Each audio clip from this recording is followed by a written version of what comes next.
Okay, awesome. So to just start us off, I guess we'll just start with you telling us a little bit about yourself, your personal, educational, career background, anything else you may want to share. Right. I am Noel Nderitu, musician based in Nairobi, Kenya. I've been doing this professionally for about 8 years now.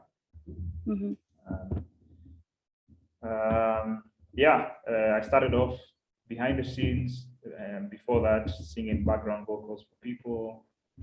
Also, as a session musician, those are the guys who play in the bands of your favorite artists when they are performing.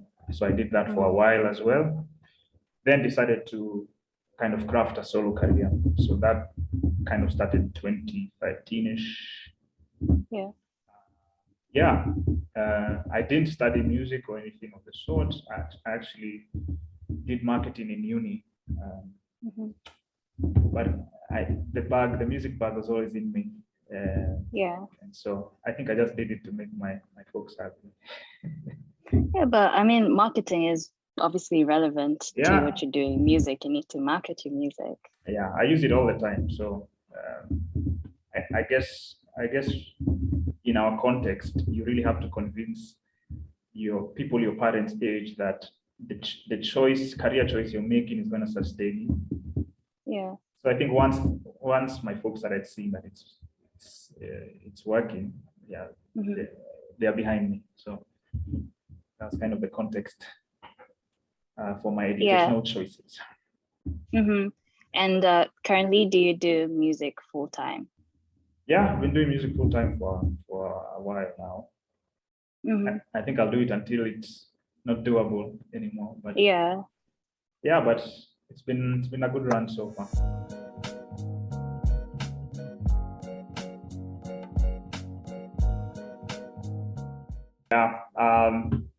I don't know if I subscribe to a specific genre or a specific classification. I understand the need for people to ask that question, but often I feel like when you declare this and then you do this, people say, "Who allowed you to do that?"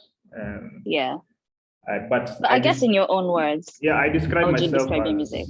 I would describe it as soulful. I don't say it's this or this or this, but you'll hear a lot of hip hop influences, R&B influences, acoustic music, which I consume a lot. So that's sonically the sound that I do. Okay. And you sing a songwriter. Sorry, one more. Yeah, singer, songwriter, producer, instrumentalist. When I'm up to it, I rap, but I hung up my MC mic. Okay, awesome. Yeah. That's really interesting to hear. And could you please tell us a bit more about like the timeline of your music career, when it started and where you were at in your career journey at around the beginning of the pandemic and where you are now? Right. So to give context, maybe I can give it in terms of the projects I've done. I'm the type of artist who believes in building a catalog of music and not just doing sporadic singles. So by the turn of the pandemic, I was on project number 4. I put out an 8-song EP in 2013. And then I put out a 10-track album called The Bridge in 2017. In 2018, I did a 5-song EP with a collaborative EP with a rapper called Riga. And then 2019, I did a 6-song love song EP. It was called the Love Sessions EP. So that was kind of from 2017, I was trying to challenge myself to always do a project a year. Each year to have its own project. So obviously 2020 landed and I had a project in mind, but the pandemic landed as well. So I had to start readjusting a little bit. Yeah, and so these different projects that you're doing, how different are they from each other? And I guess what inspires them? You said one is like love sessions, and what are the other ones? Yeah. the first EP I did was called My Kind of Music.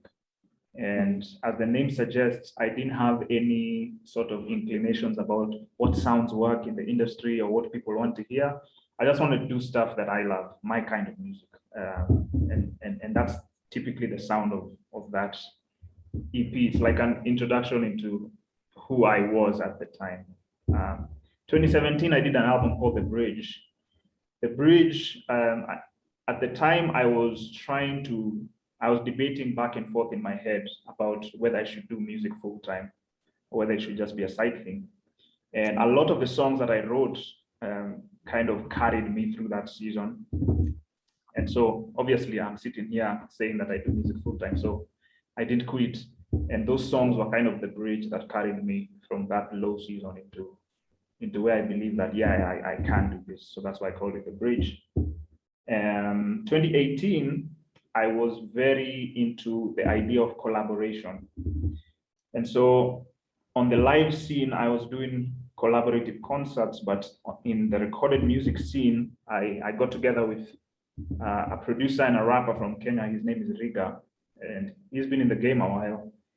And he shares very similar skill sets to me. And what I find in our industry is when someone has your skill sets, we all often look at them as competition. We hardly want to work with them. We're trying to see, how do I get one over on him? And so we wanted to rewire that and say, okay, you sing, I sing, you produce, I produce. Why don't we get together and highlight your strengths, I highlight my strengths. Maybe my weaknesses can be made strong by what you do better than me, and vice versa. So we did an EP called Undugu Brotherhood in Swahili, and it was kind of to sell that idea that we are better together. And it was very life-based. So the songs talk about main issues, things we were going through at the time, conversations we have offline, kind of make them into music. And then finally, 2019, I did the love sessions. I call it the Love Sessions EP. I always want to do a straight up love song project, and it's all I could write because I was freshly married at the time, and I was using my music to divide my wife. So I decided to let everyone into those conversations. So yeah, that was the love session. So as you can tell, they're kind of different. Some are very based on my faith. Some are very based on my life. Some are very based on what I'm going through at the time. Yeah, that's very interesting. Thanks for sharing that. Yeah, it's great to see how you're able to channel your life and your personal experiences into your music. That's amazing to hear. And now going back to the pandemic, where were you? Can you remember where you were when you first sort of heard about the pandemic? And did you think it would have an effect on your music career? And what sort of effect do you think it would have on your life and on your career? Yeah, I remember exactly where I was. It was March, I believe, 13th, 2020. I was giving a masterclass at Ngong Racecourse. There's this events company called Gig Dynamics that usually do a yearly showcase of all their gear, and at the end of it, at the tail end of it, they have performances, and they also have master classes for where some musicians come and share to upcoming musicians. And so I was doing a master class on songwriting and performance. And at that night, the class ended at 4. That night we were waiting for performances, and then we see cops coming in telling us that we can't perform because the government has declared a shutdown. And at the time I thought, okay, it's going to be a week tops, and it will be fine. And I remember my March calendar, I was very full. I had like 6 shows to do. And one by one, all the shows started getting canceled. So in a span of 4 days, all 6 shows were canceled. And then I was like, okay, I think this is something that we can't ignore. And at the time, I tried not to stay in the wallowing in the despair. So it took me probably 4 days to figure out another plan. Oh wow! Yeah. Can you tell us a bit about that plan? Yeah. So after day one, you know the steps. There's denial and those Yeah. all those steps we go through as humans. So when I got to the acceptance stage, I figured, okay, we can't gather. My shows are cancelled. We reach out to the landlord. He's like, yo, I have bills too. So I have to do something because this is the one thing that has affected everyone. It's not just affected the events industry or the musicians. Everyone is not working. So what to do? So offline, I used to have a show called Master Selector. Now, Master Selector is another name for a DJ. And at the time when I did it offline, I mean, the physical show, I did it in 2019. The premise was you, the fan, be the master selector. So before the show, everyone picks the songs that they want to listen to. They request it. I learn the songs. And then on the day, I'm only performing a set list of songs picked out by the fans. And so the fan is the ultimate master selector. So I decided, you know what, instead of crying at home, why don't I do this online? Why don't I give guys a chance to request songs? But the catch would be, I won't charge a ticket fee. But what I'd do is, if you want me to prioritize your request, then you would have to send me a tip. So I created this online tip jar thing where, just like you have great service in a restaurant, you're not obligated to tip well, at least in our context. Here, it seems like it's not mandatory, but when you do have good service, you're like, yo, I want to appreciate you and tip you, right? And so I was like, I'm gonna put on the show for free, right? You don't have to pay, but if you do feel like, wow, like, man, this was great, you have the option to tip. And so guys really jumped on it. Guys requested songs, and I did it on IG. Mm-hmm. And that's how I paid rent for like 2 months. Like, yeah, like, I think at the time also people are there is a very thin line between, what's the word? Between being empathetic and also taking advantage of people. Like, I feel like people will, if you provide value to them, they'll support your cause. But if you're just like, hey man, times are hard, times are hard, you're gonna find a wall, because it's also hard for them. But what are you giving them that's of value that they can say, you know what, here, I appreciate this, and this is how much I value it. And that's why I did put a price point, because some people will tip you with 50 shillings, some people will tip you with 5,000. So it's up to them to decide how valuable is this for me. And I found a bit of success with that model. So how long during the pandemic did you do this online tipping jar projects? You know what? It goes without saying often, but the model that I began has been heavily adopted by Kenyan artists. And because I was an early adopter, I know people will not point back to, and I'm not saying that I created the idea of monetizing online, but even the term tip jar, I was possibly the first Nairobi-based artist to use that term. And so I was a very early adopter. And the goodness with being an early adopter is that you set the parameters. Like, you're the one who's in control of what you're giving, and then everyone else kind of looks and sees, oh, is it working? It seems like it's working.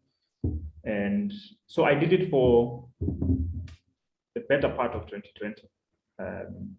I would do Instagram lives every month, and then now I moved it to Facebook when I was able to add a bit more production value. I mean, YouTube rather.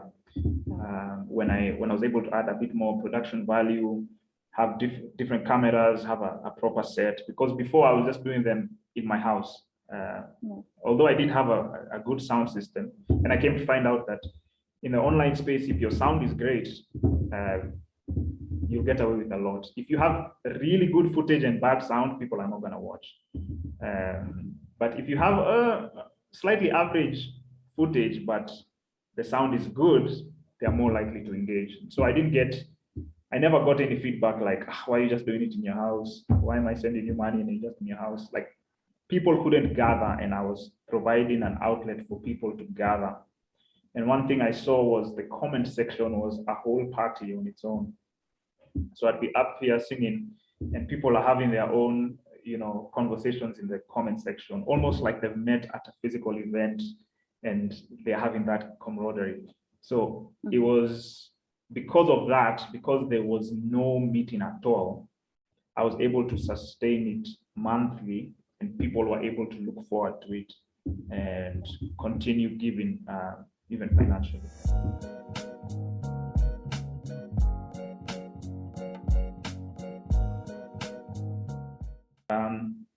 I think the Kenyan thing, when people see something working, the Kenyan thing is to scale it. Like, we have to scale it. How do we make this bigger? How do we make this? How do we take this to Eldoret? Like, that's the Kenyan mentality of anything that they see to work. So I got a lot of feedback about, especially like from industry guys. They're like, yo, so I have these ideas, like, this is how we can.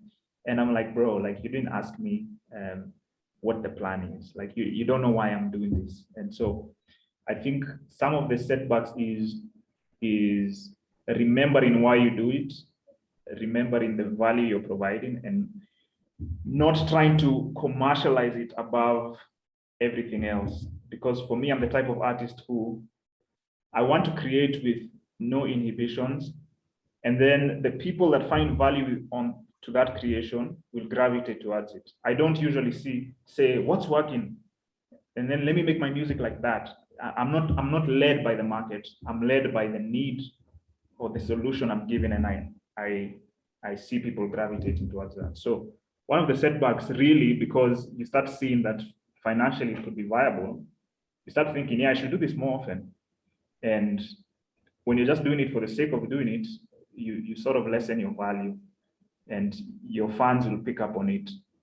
Another setback I would see would be learning how to gauge the time frames between lives, because people could get fatigued. The online experience can be you can get fatigued very easily. So I had to space it and not try and do it so regularly that people are like, oh, Noel is live again. Well, I'm tired of seeing him. Where you're giving them a value experience, and you're withholding it just enough that when the next time you come, they are still looking forward to it. So I'd say those were the first two that jumped to mind in terms of setback.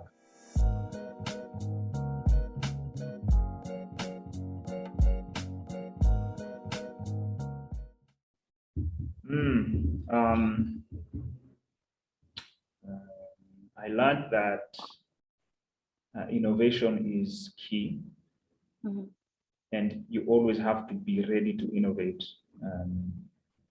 And I think, at least for me, I started seeing this a couple of years back, probably 2016, when streaming started happening. For example, musicians would make money off sales, right?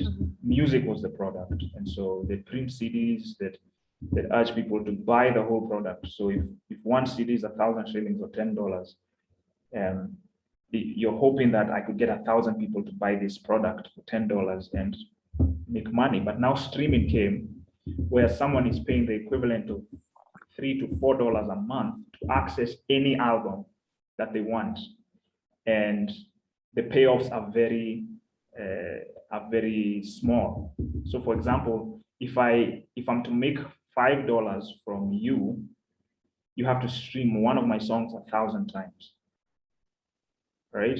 Now, before, you just have to buy one CD, and I would make that $5.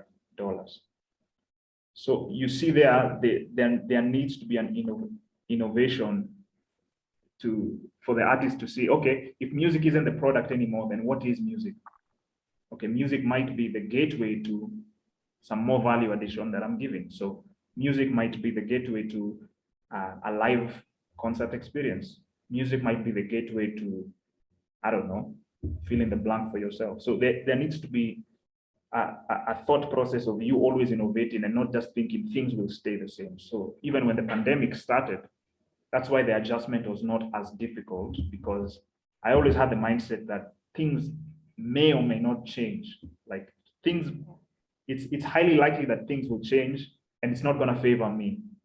So what am I doing to get ahead of the curve? So I think that's one thing I learned, is that you should never be settled and feel like things are just going to be like this. If you have a model that's working, you always have to think about what are the things that might go wrong, and how do I sustain this? How do I? So I'd say that's the biggest lesson, just thinking about how to innovate constantly so that music does make sense going forward.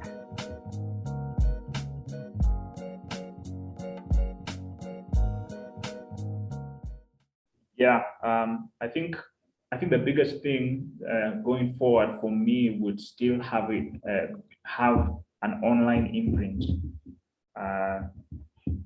connected to the in-person events. So even if, say, a year from now, in-person events are back, I don't think online experiences are just gonna, fly away.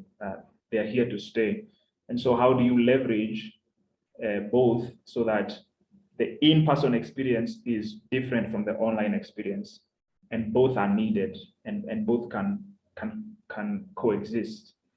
And so for me, I think going forward is thinking, all right, I have this show, but I am also thinking of my online audience. How do I make the show seamless but different, so that the person who even came for the in-person event wants to see the online because there's something that might be different from this one? So I think going forward, it's trying to see the things that we weren't doing well, because to be honest, we were not doing online events well as artists. Yeah, like we were very focused on performance, where people gather and you give them that experience, and even documenting. Like very few artists in Nairobi document their concerts. Like you go online, someone says they're a live musician, but you can't see footage of them performing to an audience.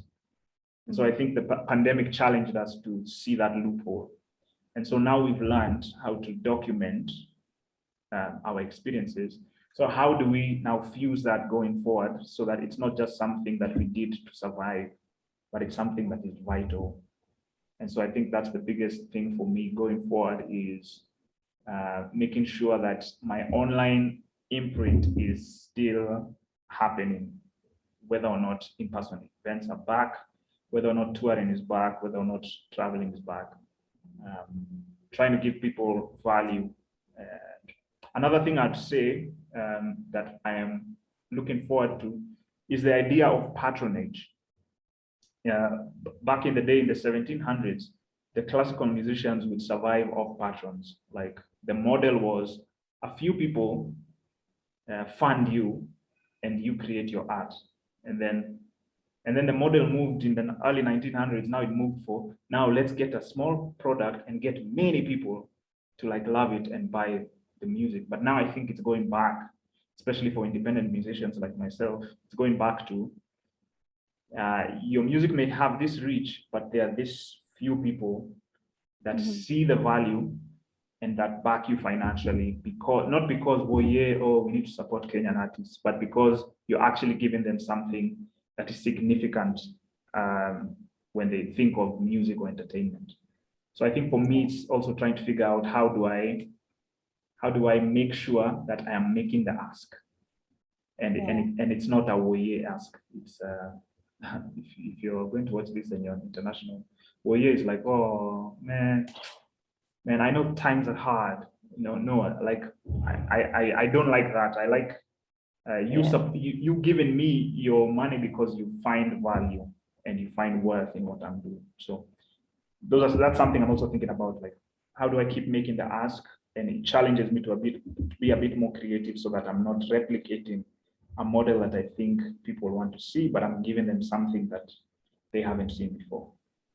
Yeah, Yeah, and just to follow up on that, do you have any like ideas or strategies that you're going to use like to continue this? Are you going to continue with tip jar, lives, any new ideas that you've come up with? Yeah, I'll hold those to my chest. You know, like when you're playing poker and and everyone is trying to finish the game, and you're like, I may have two aces. Yeah, I'll just hold those to my chest. But I mean, follow my journey. I'm always revealing them in time. But right now, I'm just getting into a season of pushing a new album, and so I'm sure you'll see some creative ways of how I'll leverage the online space to push that forward, and it will probably answer your question. Looking forward to it. Awesome. I really like the idea of patronage because during that time, I also heard a lot of, let's support our artists, and most of it was kind of out of pity. So I like what you're saying. There's one more question I wanted to ask before. I'm going to ask it now. You said that in 2020, you were planning on releasing an album. So did that end up happening, or is that the album that you're planning to release soon? Yeah, that's the album I'm planning to release now. It's actually going to be out October 1st. Or maybe I shouldn't say the date if this will be seen later. But yeah, I'd planned on releasing it then, but obviously a lot of things shut down, studios shut down here, and people are prioritizing paying work. And so it got a bit difficult to have everyone involved in the team at the same time. But then again, it allowed me to work remotely with people. It made us a bit more efficient, honestly, because before I think we romanticized the idea of making art. We were like, we have to be in the same room, and we have to create the vibe and then write the music. But now it made us a bit more efficient where we don't have to be in the same room. Here, this is what I've created. Send it via mail, back and forth, finish the product. So I was able to complete it earlier this year.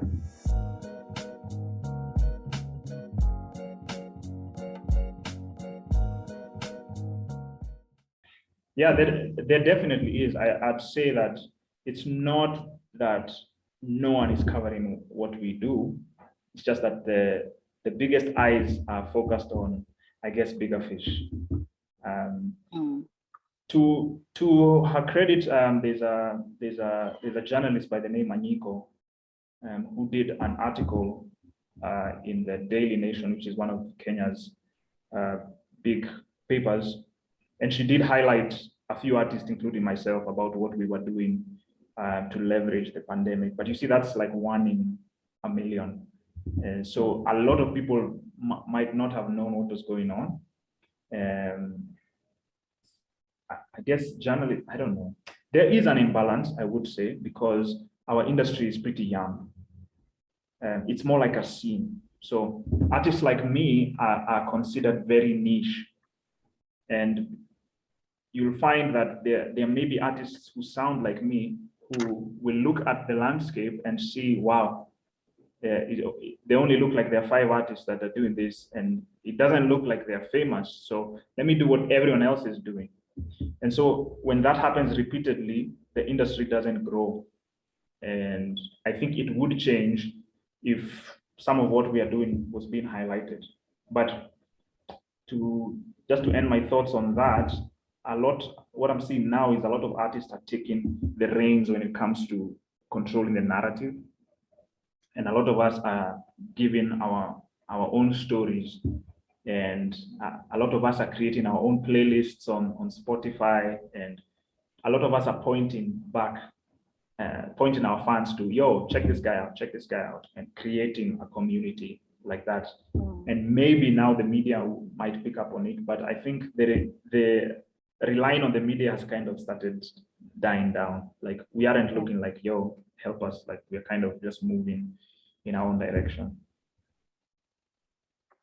Yeah, that's amazing to hear. And that sort of wraps up our questions for you. Would you have any questions for us? Yeah, well, no. I guess what I know you've been doing this, kind of just gathering stories in Africa, maybe Kenya, Africa, about the pandemic. Is there a success story that has shocked you? You're like, whoa, I did not see that coming. Yeah. Like one of the ones we've done recently. Yeah, there's we interviewed a lady earlier this week who runs an organization called Usikimi in Nairobi. I don't know if you're familiar with it. And to help women who are victims of gender-based violence. And she just had very many experiences to talk about that are really, really tragic. And she just experienced a lot. And she just talks about it like it's very normal. So that was very shocking to us, to hear. Okay.